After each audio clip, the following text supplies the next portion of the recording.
Alors, Dani Olmo, Pau Victor, toujours pas enregistré. Est-ce que le Barça est en crise? Je crois que oui.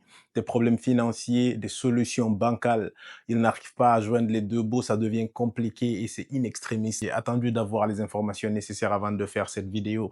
En tout cas, le joueur Dani Olmo et son agent ont dit qu'ils souhaitaient rester au Barça, mais il y a une clause qui lui permet d'être joueur libre et d'aller dans n'importe quel club qui lui ferait des propositions.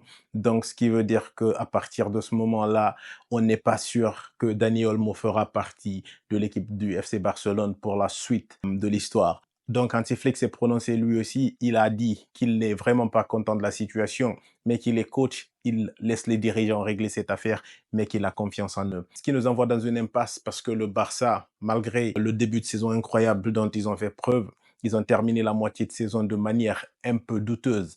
Arrivé à commencer la seconde partie de la saison avec des histoires comme celle-là, ça rend la tâche encore plus difficile. On voit un Real Madrid en forme, Atlético Madrid qui revient pousser encore plus fort.